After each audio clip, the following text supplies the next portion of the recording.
This meeting is being live streamed. Got it. By staying in the meeting consent interest. Okay. Just got to record. Hang on one second. 3, 2, 1. Hey, hello everybody. Pete Caliendo, host of Copabe Play Ball. Welcome to the show. We got another great guest for you. And don't forget, go to our social media, check us out. We're getting a show out all over Copabe, which is North Central, South America, and the Caribbean islands.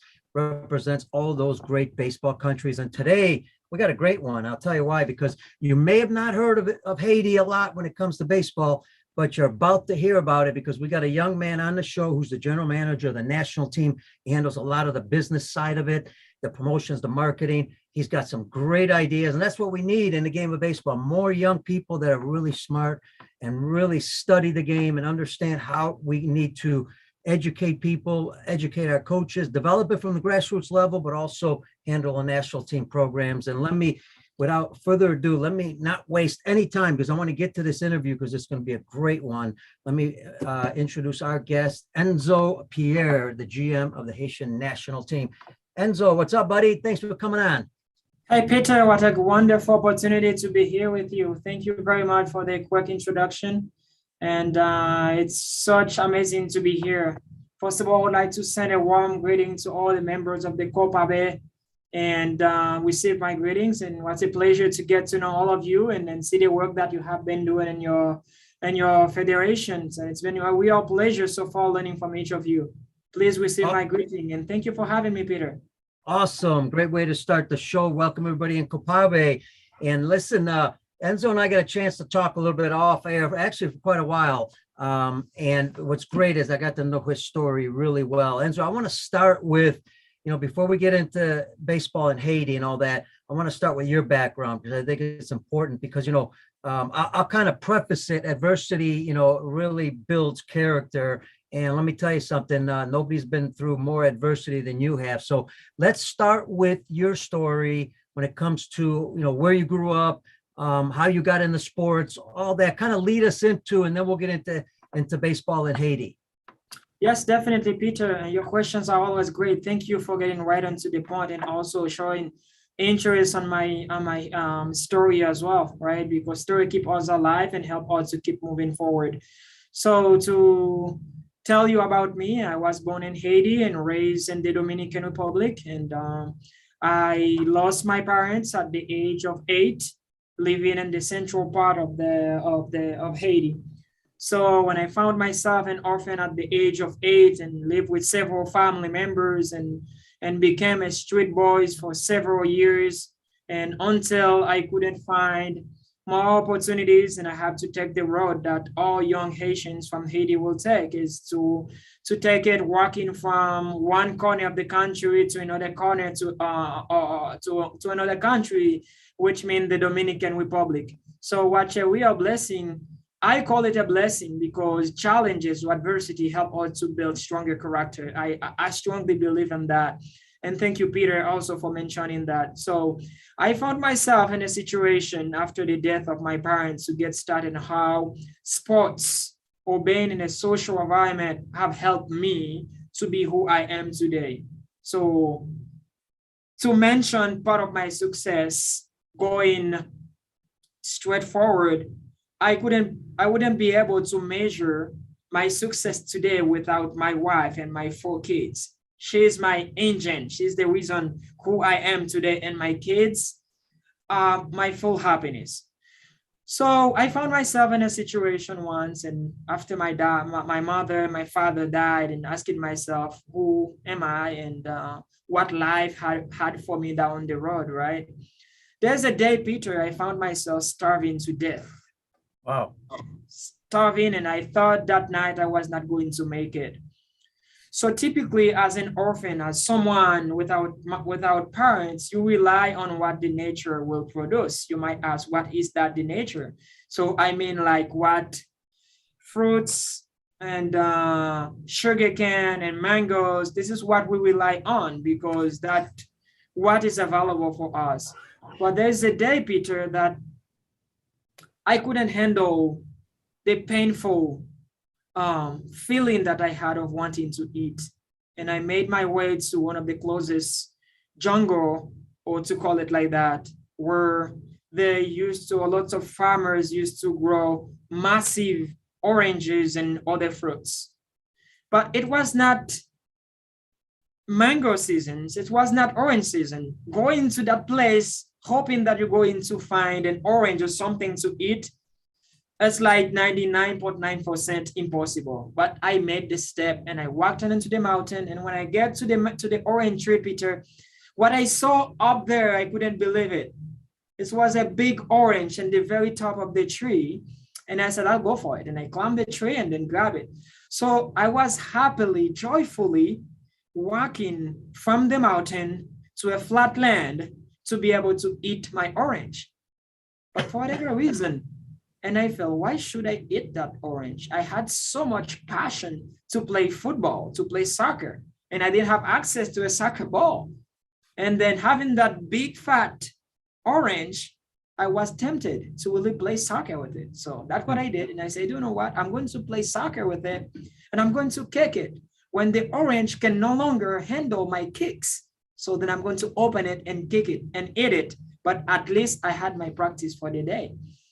And as I was sitting in a rock eating my orange, and I felt a very soft hand that touched my shoulder with a English accent that say, come and play, come and play. And I kind of look, and it was a Canadian coach, someone who came as to have like a religious mission in the village. And then he was coaching lots of fortunate kids. I had to call it fortunate kids because those kids have mom and dad, and they could eat, they could go to school. When he said that, come and play, I said, you kidding me? I'm an orphan. I'm a bastard. That's exactly how they used to call us.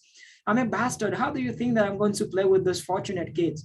He said that I am going to put you in a team. Come and play. And I just accepted the invitation. And when I get there, the coach told me that I want you to kick that ball as hard as you were kicking that orange. And he put me in a team, and I was happy again. I had friends. I was no longer a starving child, and I had a coach that could look after me. And I became important for the small village that we were living at because of my goals. So I can tell you, I can testify, I witnessed that miracle into my life. I call it miracle. That because of my action of going to that mountain to find an orange from the middle of nowhere, produce such a good opportunity for me to be on a team, be recruited by a coach, and have food and a warm place to sleep. This is my story from Haiti. Now, I know that you want to know how I get involved into the baseball industry. You're from Haiti, you play soccer and stuff like that. So as I found myself living in Haiti right after the political crisis that been happening in the countries in the 1997 or 1999, so around those dates. So I found myself walking from Haiti to the Dominican Republic. So yeah, I did walk. My brother, I got rescued was by one of my brothers from in a very bad place I was living. Practically my owner or my master didn't want to let me go. And my brother come and put pressure and rescue me. And my brother had a visa to come to the DDR. And he said, you know what? There's no way we're gonna have time to have a passport ready for you and give you a visa to come to the Dominican Republic with me. So we can just take a regular bus, but let's take the road. So we took the road and we walked for many, many, many weeks and days, eating whatever we could find in the jungle. When we made it finally to the Dominican Republic, and I said, this is the life. It was beautiful when I saw those big giant buildings and I see people eating, I see food everywhere. I said, this is where I wanted to be. So I came in to the country, to the DR, with the idea that I will not go back and I don't want to be the child that I used to be. I want to be someone else. So I started building great relationship with my Dominican neighbors and the little friends in the street. So that the game that they call Bitija was introduced to me. It's like a little plastic things and then use a very thin, you definitely know Bitija, something that they play in the DR. Was introduced. I thought it was fun, but I still had the love for the soccer. There's one day I found a soccer ball. I found a baseball wanting to play soccer, kind of throw it in the air and then kick it with my head. Oh my gosh, that was not a good decision, Peter. It hurt so bad. I said, this is not the good use of the baseball. I got to get to know more about the game and play it right. So I never played professional baseball and I never played like formal baseball, but I did play street baseball with my friends. And that did really help me a lot, Peter. It's really helped me to be where I am today. And because sports have served my life, and I believe that it can save many other lives. That's how I get into the sport industry. That's how I get to the administrative part of it to really help it so it can run right. You know what's interesting, Enzo? And folks, if you're on Facebook, you got any questions for Enzo, please type them in the comment section. We're streaming live on Facebook, Twitter, YouTube, but we're actually taking questions also on Facebook. So if you got any, just type them again in the comments section. You heard Enzo's story. Let me tell you, it's incredible because, you hear, stories of adversity. I mean, this is really true adversity, not only losing your parents, but then having to travel on your own, going to the Dominican, seeing baseball, having somebody believe in you, obviously the soccer coach, all that. Now it looks like, you're taking everything that you learned through your adversity, through your life, all these skills that you've developed now, and you're looking to help kids in Haiti, not just in baseball, but also in life in general. And I can't commend you more than anything, because I think there's a program that you have that we're going to talk about that we need to really let other countries know about. So talk about now the baseball side of it, because, you went through all this adversity, you got to this level, you didn't play the game, but yet you're making a big influence in Haitian baseball. Talk a little bit about how baseball was created there, what's going on right now, when it comes to the organization, a little overall of, so our guests kind of get an idea about Haitian baseball. Right, Peter, thank you very much. I really like the word adversity. The word adversity help you to build character. And I always say that you have to be able to experience the bitter to be able to appreciate the sweet. Right? So this is how I saw it. And as for baseball and Haiti, we have some very important data. So there's moment that I found myself talking with lots of people about baseball in Haiti. I say, baseball in Haiti? Do they play baseball in Haiti? So If you go to the internet, you will find so much information that in 1915 to 1934, the game was played in the country. So when the Yankees and the American occupation were there, that's what they used to do for the pastime. So the same way Venezuela, the Dominican Republic, Puerto Rico, and the other Caribbean islands adopted the game, it is specifically the same way it was introduced to us, Peter. Now, what happened? After the 1934 occupation, the Haitian people were super hurt. So they didn't want anything related to America. They said, we don't want anything the American left in the country. Or they leave lots of buildings, they destroyed it. They destroyed lots of stuff. They said, okay, we should get rid of anything that reminded us the Yankees, which mean the Americans, right? Mm-hmm. So with that said, baseball was played in Haiti. We had quite a few teams that was built in Gonaive, one of the part of the country, the cities in the country where they play baseball in there. So what happened? So by 2011, I got connected with one of our leaders in there. Gadi Prophet is the president for the federation. They started the baseball in the country, but at least I saw there's a piece like that was missing, like the administrative part of it. Who's going to do it? Who's going to make the travel? Who's going to make the projects? We are living in 21st century, Peter, without having good projects. So no matter how brilliant is your idea, it will not work. You have to be able to write or type to really make your idea count. Otherwise, it's just a simple dream. So I met with the president and we became really good friends, and then we started implementing some projects. So before the pandemic, we have over 36 teams. Wow. Playing baseball in the country, like 36 academies, playing baseball, competing against them. So we had lots of big projects to build baseball fields together with a lot of associates and partners that have approached us to really help us move forward. There's one thing I really want to know. I really want to tell you, this project of baseball in Haiti is not something that I did. It's a group of good Haitian citizens that choose to meet as friends, brothers, business partners, the way we want to call it, to really make it a reality. So when you read up the news, you see like the Haitians are killing each other, Haitians don't love each other, they are fighting against each other. That's something I invite a lot of people to be careful to say, because we can achieve great things by working together. And since I started this project with the Federation and with my other three Haitian friends, we have been tirelessly working to make it happen. So with that, awesome. People have been played in the country, and then we have a couple informal academies functioning in the country. Unfortunately, there's certain places we cannot get there yet because of the situation in the country, but like, just watch out, something big had to come.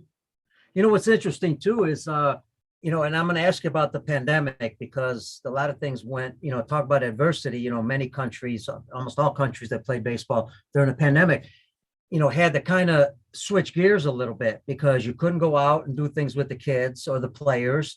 So what did you guys do during the pandemic? How did you keep the ball rolling, the education, the, you know, the excitement of the game, you know, without being able to go out and actually participate? That's a really great question and thoughtful, Peter. So our federation, we have constant meetings, because without the meetings, you will not be able to put the pieces together. You have to meet constantly. So we are so grateful that we have access to the internet. I call that a blessing, super blessing, fortunate, right? That we can communicate no matter where we are. So with that said, we met twice a week. And since we do not have baseball fields in the country to really practice the game, what we do, the president and I, we are implementing the baseball 5. Right, to really keep the little ones going, give them the ideas and the principles of the game. Because baseball 5 right now, I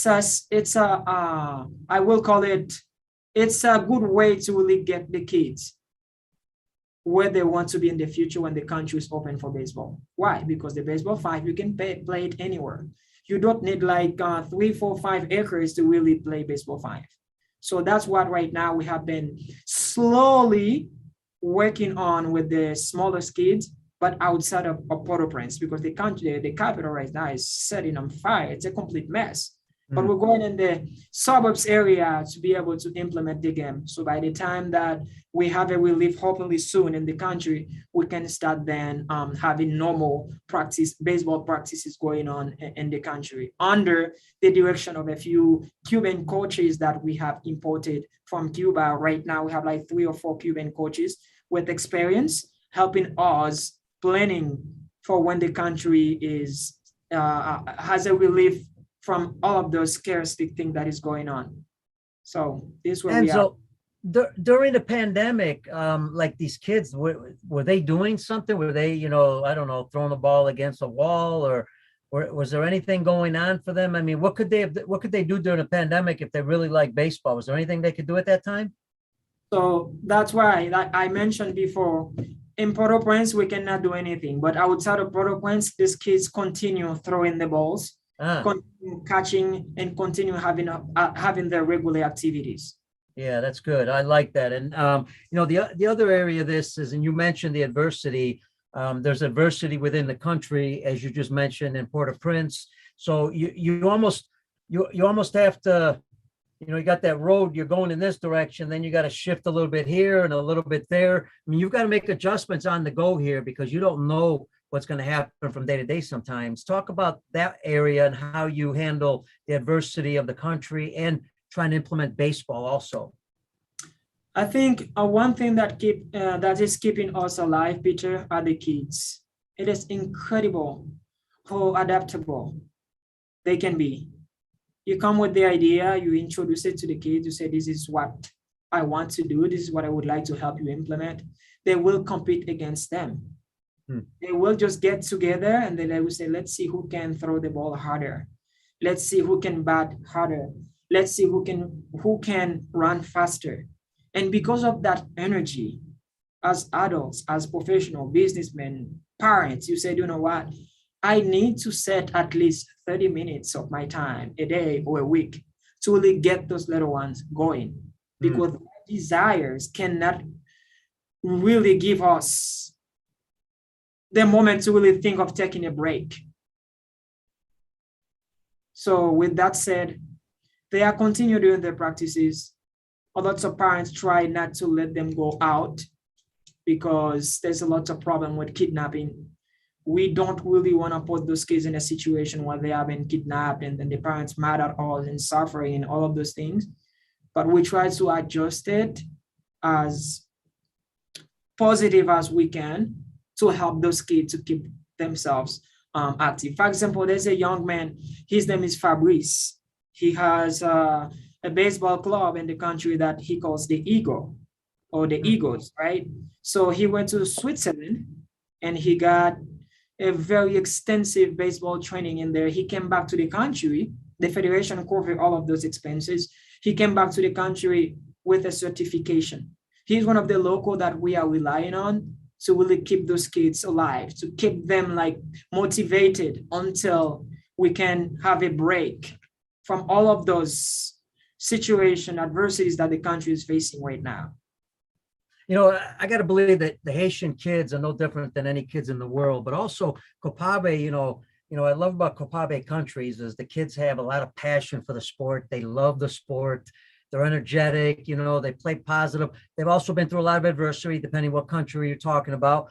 So there's other factors that we're talking about here, because we're not just talking about adversity of life, but then you got the adversity that, things you may need to develop the sport. Talk to us a little bit about some of the things that you could use in Haiti, because we're all praying, obviously, for the country, things to get better. But also when it comes to baseball, what you need to be able to grow the game. I think right now our main challenges are coaches, equipment. We have a ton of equipment thanks to the Jack Brewer Foundation. He's a former NFL player. Mm-hmm. And, he provided, I would say, a full 20-foot containers of equipment to us. We are very grateful. Wow.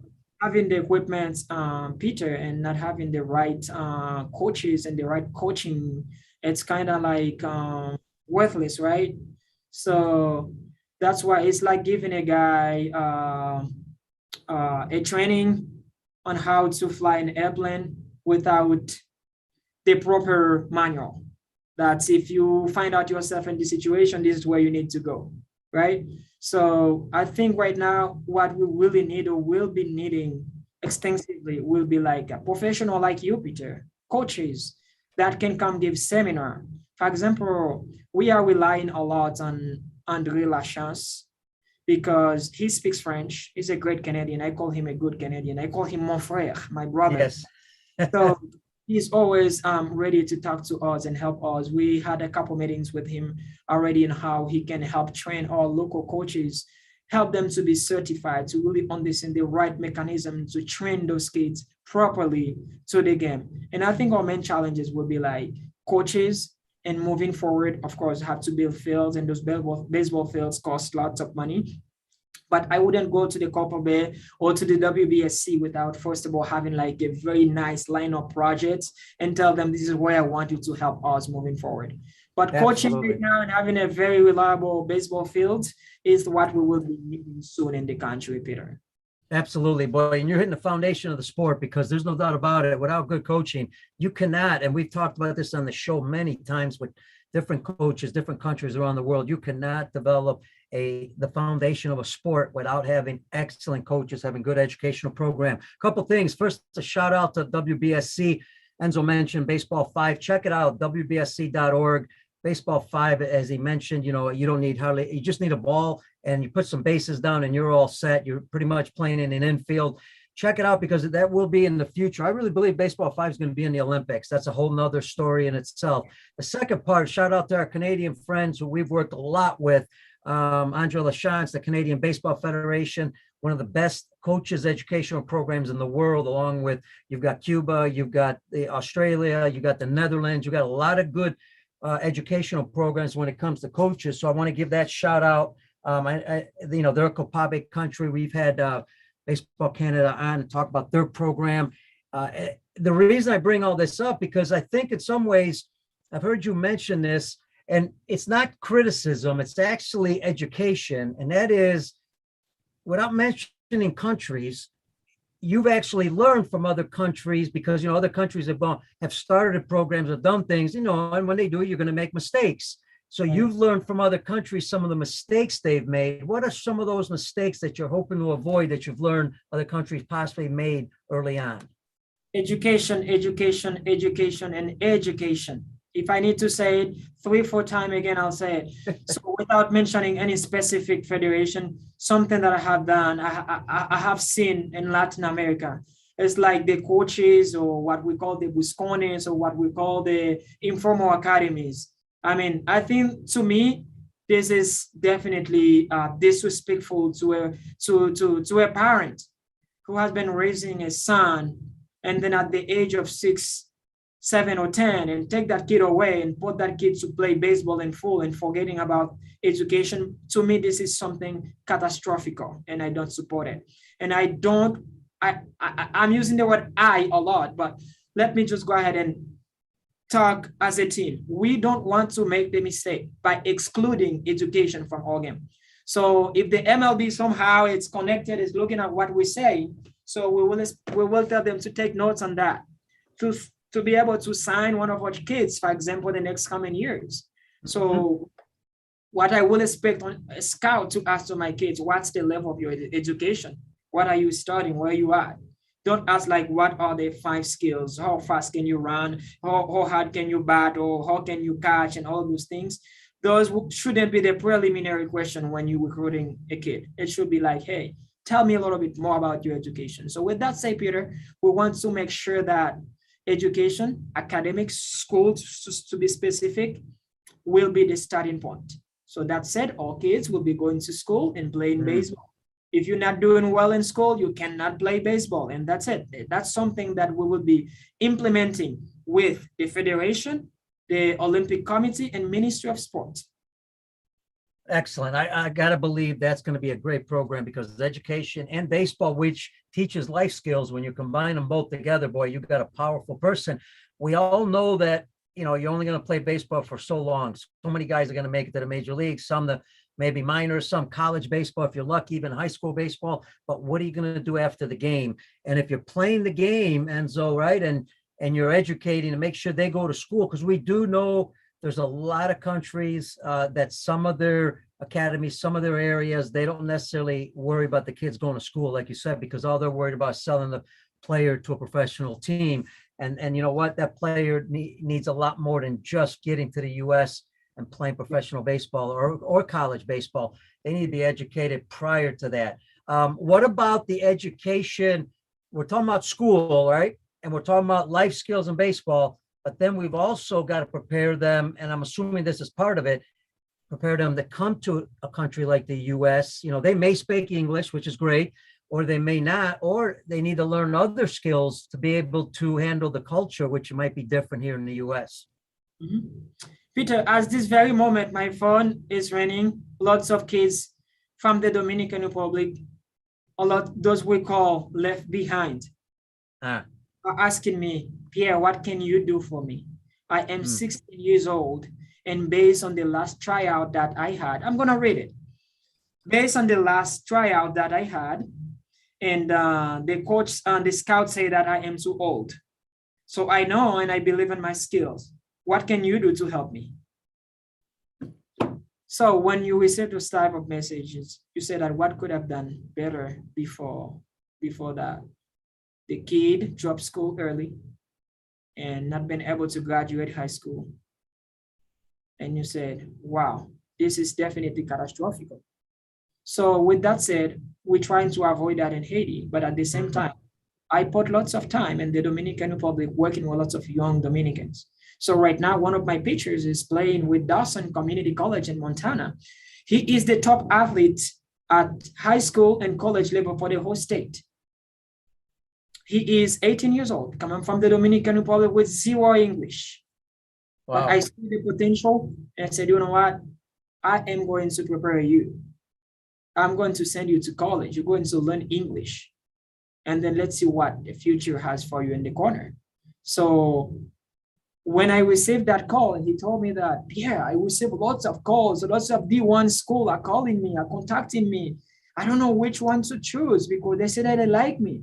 So it's incredible that my kid right now, I call him my kid, is his draft, USA draft eligible right now. Wow. And he came to the country 2 years ago, Peter, without English, knowing anything, not knowing what to do with the future.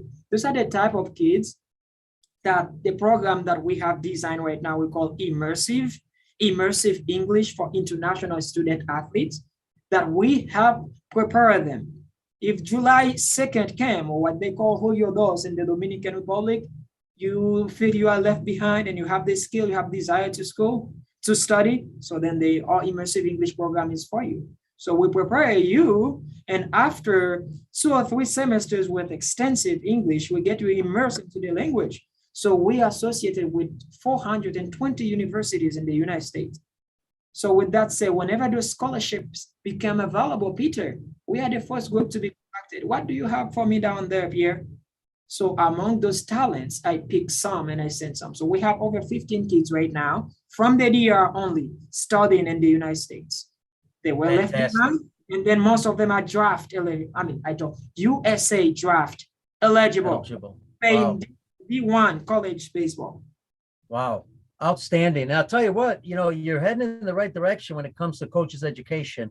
And I can tell you this, as vice president of ISG baseball, for over 30 years, we've been doing coaching programs around the world. We are going to work to get to Haiti and come also there to help coaches in Haiti. You've also got Cuban coaches there, which are outstanding, Dominican coaches. The other part of this, now you got the coaches, and the coaches are going to educate the players or help them get better educated so that way they can get better as players, as individuals, as human beings. But then the next part, and I'm assuming this is part of the program, but it sounds like it might be easier in Haiti than it would be in some other countries, even though soccer, and we say football, but soccer, that we call soccer in the States, is a competitive sport and most kids play soccer. You've got to go out and get kids to play baseball. One, how easy is it to get them to play baseball? Because it sounds like they enjoy it a lot. But two, what do you do to get them? In other words, how do you show them the game? Do you go to the schools? What's the program? This is a good question, Peter. There's a saying that where the sugar is sweeter and juicy, you will find more ants. I love that. So we have made a mistake. When I say we, I mean the Haitian. We made a mistake by saying no when the sport was introduced to us. Uh, I'm pretty sure many of those guys right now probably have passed since 1915. All of them have died. And if they are somewhere listening to this interview, they will say, oh my God, we have made such a stupid mistake. So now look at the baseball in the Venezuela, Cuba, and other countries. Why did we say no? Because the soccer didn't get us anywhere. Please, Peter, let's just go ahead and brainstorm in the internet. You might not know that. Show me a group of Haitian playing like first division soccer in Europe. Soccer, right? No, Practically none, right? And if they are like Haitian kids born in France and playing in there with the French nationality. And right. show me, if we look at Altidore, who played for the U.S. national team, I mean, he's Haitian descendant, but the kid was raised in the United States, right? Yeah, yeah. So those in Haiti right now, they know that with soccer or football, they don't have a way out because the FIFA or la CONCACAF, they are not looking at Haiti, right? So what can we do? So there's one thing that I did when I first talked to the federation. We are introducing the opportunity that the baseball has to the Haitian kids. If you go to school and they get an education, this is what you're going to get. But the baseball also will discipline you. It's also a way out, like it has been for many thousands of Haitian. For thousands of Dominican kids, right? So with that said, we show them this is the future. If you learn the discipline of the game, you learn it well. This is where you can end up. You can end up signing an MLB contract. If that doesn't take place, you can end up playing college baseball, all right? So that's the way I employ that wherever the sugar is sweeter and juicy, you'll find more ants.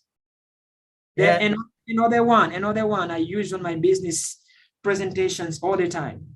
So do you know the only way to make a monkey dance? Give them fruit, Fruits, what type of fruits? You have to be specific. bananas. Give it a banana. You want the monkey to move, give it a banana. So we told the kids, this is the route of baseball, education, learn the principle, be motivated. And those kids are ready. You don't even have to talk much. They got it, Peter. They are ready to move. And I'm going to tell you in the next coming years, we are going to produce talent, local talent. I'm not talking about like talent we're going to be importing from the DR. No, we're talking about like local talent. Yeah, and you know what? And importing talent from the Dominican Republic only helps when they're playing along each other, right? When they play with Dominican kids, that just helps their experience because there's some of the kids in the Dominican are pretty experienced. I think from the education side, I think the players off the Enzo have to understand that what's interesting is when you're talking about even high school baseball in the U.S., because you can have Haitian players playing high school baseball. When you're talking about college baseball, coaches are looking for the skilled players, but they're also looking for the smarter players because those smarter players that translate from the classroom to the field, you become a much better player in the field. So that's what I love about the program. Now, and feel free to add anything you like when I ask you the next question. But here's the other part of this. The Haitian kids also have particular athletic skills because you're going to need both. You're going to need some athletic skills and you're going to need education to balance the two. Talk about the athletic skills they have when it comes to the game, why they can, advance further than maybe some other players around the world. Definitely, Peter. I always say that the Haitian people are adaptable. So you recruit a Haitian and tell the Haitian, I'm going to bring you to Idaho and there's snow everywhere. Yeah. And within 2 days, Peter, who was born and raised in Idaho, will say, wow, this is so cold, I can't handle it. And the Haitian will say, I got it, no problem. Wow. They are like strong and resilient people and willing to learn. So with that said, when the game was introduced to them, we knew that. For example, let's just use our coach, head coach, Lino Rivera, a master in the baseball from Puerto Rico. So he was interviewed once and he asked, why Haiti? And he said in Spanish, son muy atléticos, son muy fuertes. Like they're like athletics. Yep. They're strong. They know how to play the game. I mean, those kids, Peter, have been throwing rocks at the coconuts every day to survive, throwing rocks at the mango every day. Yeah. They're practices and there are 6 that don't even know. It's about helping them twist it around and helping them to find the right direction, So I'm going to just share something quickly with you, Peter. There's one Haitian kid, Haitian Dominican, that we brought straight from the Dominican Republic for a tryout in Miami. So when he got there in Miami, he was looking at the buildings and everything amazing. He loved everything. So when we give him a brand new cleat, he put the cleats on and then he got right on to be able to measure his speed and agility and all those things. It was like a speed session. So the kid was running with the cleats and in the middle, he stopped. And the guy who was taking the speed said, why did he stop? What did he stop? And then he walked back and he said that, how fast did I run? And I don't really remember the speed, but it was a very high speed he was going. Mm-hmm. And he told me in Creole, Nkakui, please, which means I can run faster than that, but I can do it without the shoes. If you took the shoes off, the cleats off, I can just double what I just did. Wow. So we say, okay, great. Man, I don't think I should do that because if you get injured, man, what's going to happen? He said that, just do it. So Peter, what we did is we told him you're going to do what you feel more comfortable to do. Mm-hmm. We don't want to frustrate you. This is your dream. You have only one shot. So go ahead and take the shoes off and then go for it. Peter, he just took the cleats off, man. He went like a missile, like a supersonic airplane. And And then the college coach said that, is that what we have in Haiti? And I told him, you haven't seen anything yet. So those kids have been running in the street without shoes on forever because they don't have any.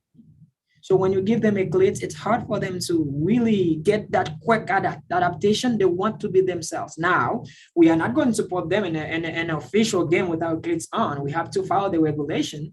But this is an example that I use to show you how ready they are, Peter. You know? So they're just willing to learn, and they are like willing to do whatever takes place that will take them to success. You know, that reminds me, and it's interesting. It reminds me when I was a young kid, and we go back a long time, man. You know, we used to do some similar things. You know, we used to go out and play with our buddies, whatever baseball we had, we used, you know, whatever field we could find, we played on. You know, we'd skip rocks on the water. You hear about major leaguers who used to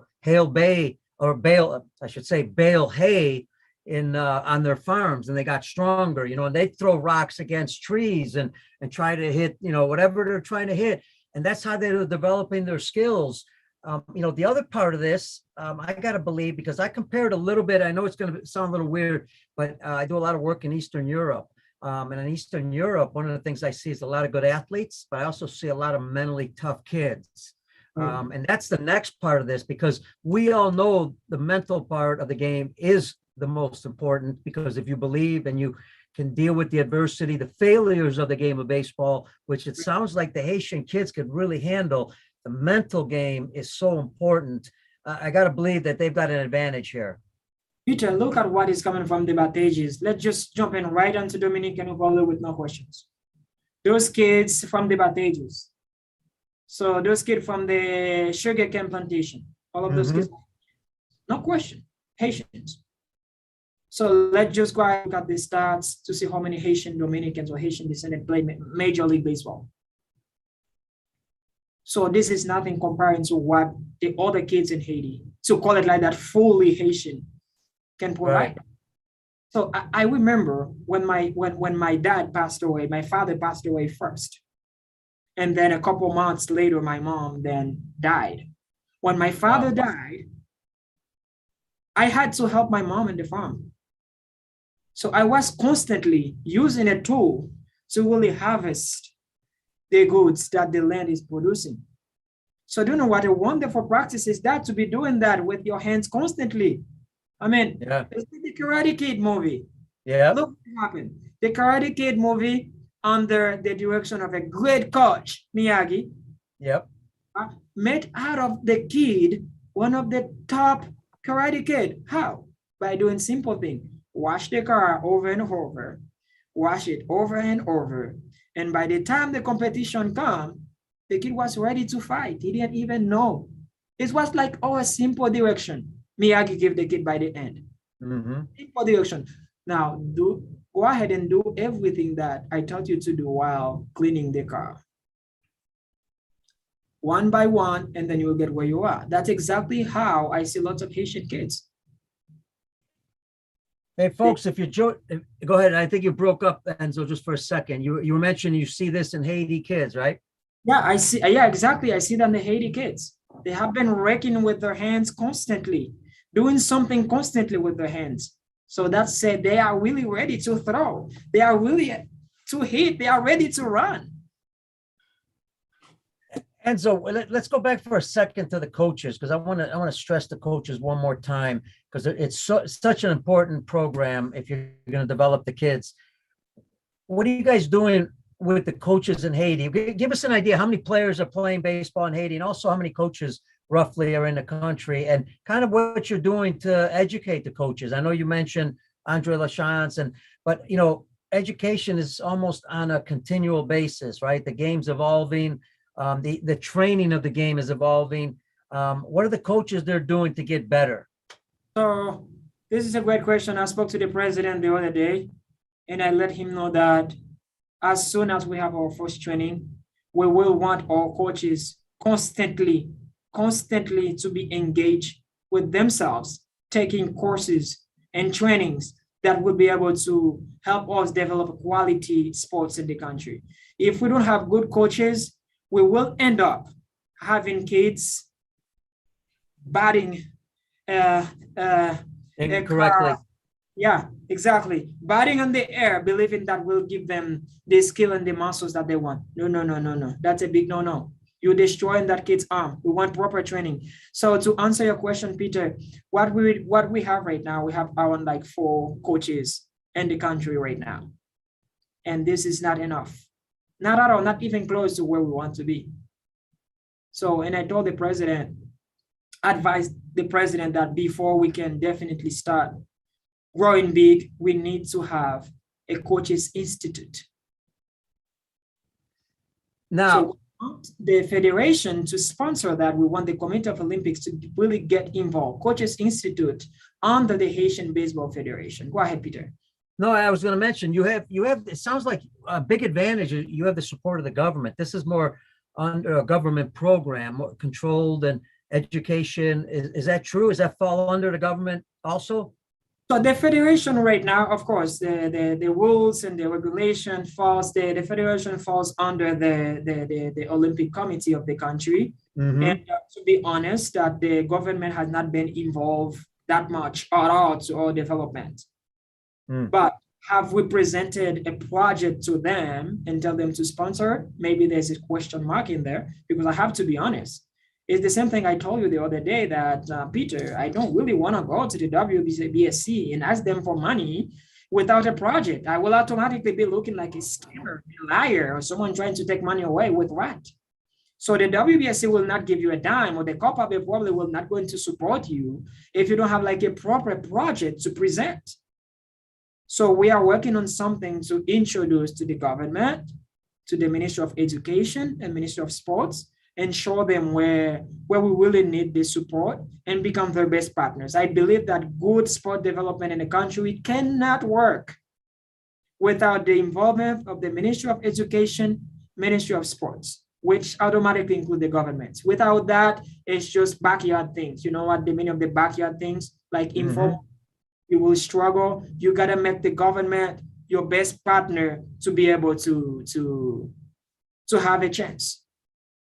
Folks, I told you this show was going to be exciting. I also mentioned that we're going to have a young man on who has a sense of a very good direction on how to develop the sport in that country. You know, you mentioned coaches and getting coaches. Now, I'm assuming you got to have a program now. You got to go out and try to recruit more people. That's always a challenge. It's a challenge anywhere in the U.S. because most of them, believe it or not, the largest coaches group, even though they're not organized, but the largest coaches group in the world are volunteers. You can add up Major League Baseball, minor league baseball, high school, college, add up all the coaches in those levels that are mostly professionals. And the amateur or the volunteers have the largest group by far. And one of the tough parts is getting volunteers, whether it be moms and dads or whoever they may be, to come coach maybe a sport that they're not familiar with. That's a challenge. How are you gonna go after that challenge? Because it looks like you love this challenge. Yeah, I love it. I love it. I think we need to go to the hardships. Like, again, we have to go to test the bitter side of things to be able to appreciate the sweet bitter. So it's a challenge. I have made connection with lots of NCAA retired coaches. And also I have made great connection with Al Goldies. I don't know if you know Al Goldies. Sure. Al Goldies, former White Sox executive. Yeah, exactly. He's a pretty good friend of mine, by the way. Chicago guy. That's where we're at, right here in Chicago. Yeah, Chicago, yeah. Al is a great friend of mine. So I talk to Al a lot. So before the pandemic, we were going to put a group of coaches together to help with Haiti national team. But it didn't work out. But fortunately, Lino Rivera, the Puerto Rican, came our way, very excited, and tell me, Enzo, you tell me, Aldo, voy a hacer lo que sea. Dígame lo que hay que hacer. Like, tell me what I have to do. I'll do it. So with Lino, I'm not going to say we are all set when it comes to coaches, but what a coach that we have. So with that said, he's working really hard. But Peter, hey, you're not going to run away from that. I'm going to keep you. So with that said, be close. Don't run. Be close. So we will need your help, your coaching skills, and your support. And then whenever things go better in the country, we'll need you to really help us put a group of coaches together to help. Because believe me, we appreciate the help that the Cuban is giving us into the country. Oh, those are great help, but will we keep the Cuban forever? No, not at all. We like them, but we want to be able to produce our own coaches. So we don't have to rely on the Dominican Republic, even though we are very grateful for everything that their federation have done for us. We don't need to rely to what the United States have or Canada.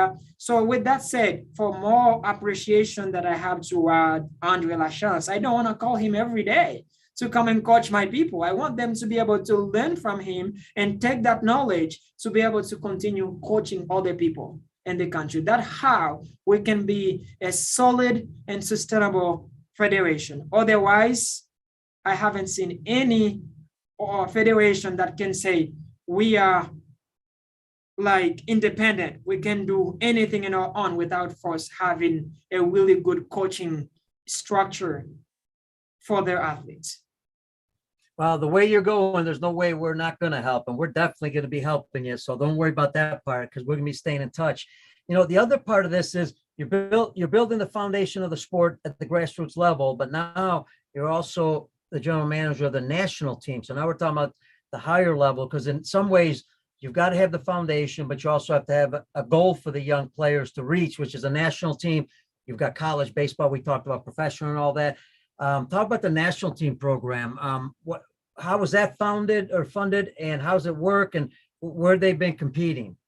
This is a bomb question, and I like it, and I know that it was going to come. So Lino, you know that he's coaching in the Lidom right now. He's the head coach for the Toro del Este in the Dominican Republic. And right now, as you know, all over the Dominican Republic, we have lots of Haitian Dominican active players and release players, and then lots of minor leaguers too, right? So we have a very long list of kids right now currently playing minor league baseball and even major league baseball. Haitian Dominicans that already said hi to us. You probably have know our friend Jeff Howard. Jeff Howard, I know of him from Sarasota. He's like my older brother. So Jeff had a pretty nice meeting with Chucky Toussaint. And you know that he's Haitian American, right? No. Yeah, Chucky Toussaint is Haitian American. So we had some sweet conversation with him. And without mentioning other names, Lino Rivera have made very great contact with lots of kids, lots of players. That when I say top players that are already committed, say, yes, we want to play, where do we start? It's about like setting up the right procedure, because we don't want to get right on to, for example, Domingo Herman, where the Yankee player. We don't want to get right on to him come and play. We got to kind of present the project to him and then follow the right procedure that the Major League Baseball has in place for those players that want to represent the national team. And this is where we are at right now, even though the players say yes, but we still want to go to the right channel. But right now, I can tell you, we are working on this national team night and day, believing that our first competition will be against Puerto Rico. We already have something lined up, by the way. So our first competition will be against Puerto Rico. We are working on that. We haven't sent the information to Quiles yet. He's the president for the federation, but it's coming. But our goal is really play against Puerto Rico and play some friendly game against the Dominican Republic, Venezuela. So with that said, we have materials. When I say we have materials, we have players with skills. There's a saying in Haitian Creole, I like to use that. So when your mom died, you take your grandmother's breast. I've never heard that one before. You got me on that one. You like it? That one I've never heard. I'm gonna have to use that. I'll make sure people understand I got it from you. Yeah. Because Peter, let's just say it like that. There's like hundreds of Haitian Dominicans playing minor league baseball, major league baseball. I mean, I can tell you there is no way all of them will be able to represent the national team. Not at all. Sure.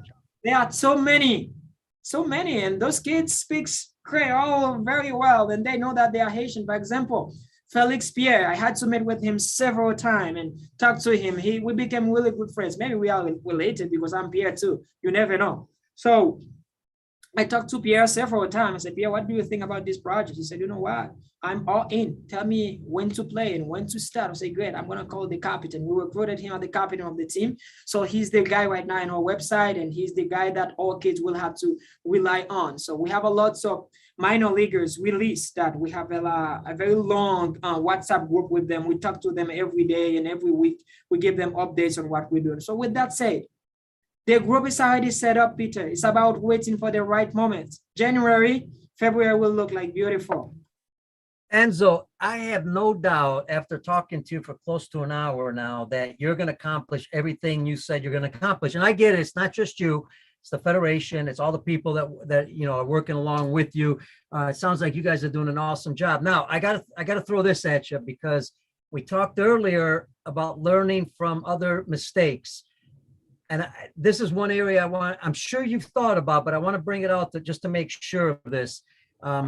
We've seen federations go through this before. I'm not going to mention names, but a lot of times they've gone after, players who you're calling them Haitian Dominicans, but it could be other countries.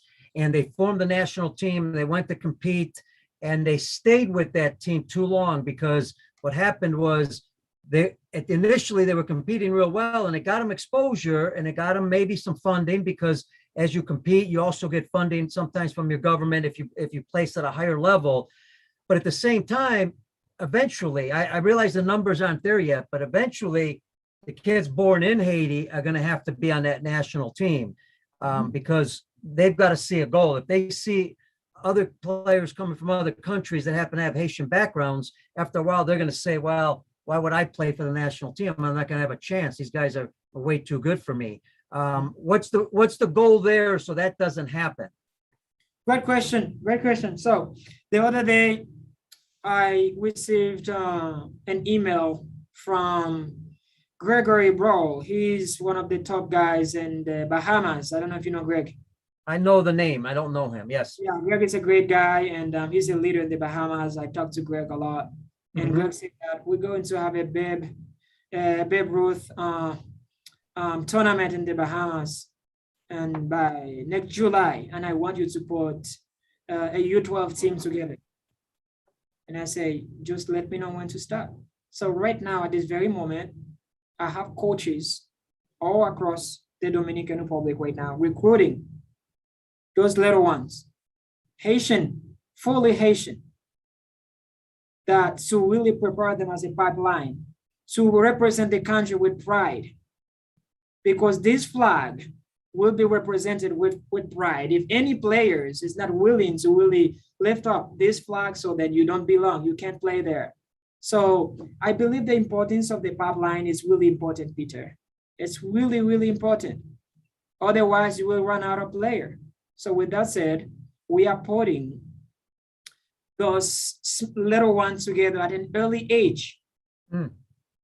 So I have sent several checks already to the Dominican Republic, to coaches, so they can go ahead and recruiting those little ones for us.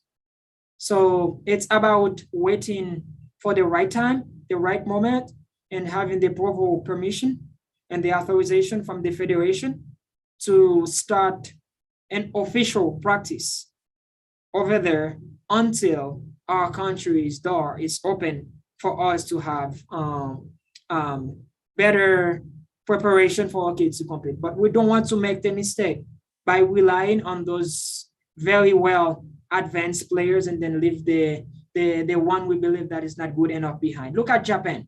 I think the Japanese, they are great, and everything that the Japanese touch in sports, they are just great. It's just incredible. Absolutely. They believe in development. The Japanese can just, let's just say, the Japanese can easily pick up a guy from Japan with one arm,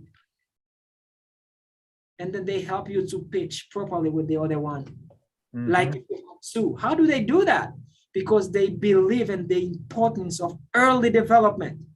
Right? On early development, the Japanese is about like creating, developing. That's what I like. And that's what we want to do, Peter. We want to make sure that those coming behind us are ready to step in whenever we need them. Love it. I love the energy too. I think that's so important. And that's part of coaching also. Hopefully you can, the coaches in Haiti will develop also that passion, when working with young kids. Hey, listen, as we come to the end here, I know you've got future goals. I mean, you've talked about a lot of them, but I'm sure there's other things that you're working in the future. You've got a big plan. I mean, we're not talking about a 1-year plan. We're talking about a 10, 20-year plan here. What are some of the interesting things that you're looking forward to build when it comes to goals for Haitian baseball? So as for goals, I would like to see Haiti playing all Olympics or the next coming ones. Unfortunately, in France, we're not going to have baseball, but Right. we're ready to really kick the French people's butt by playing baseball against them. But unfortunately, they didn't put baseball on that.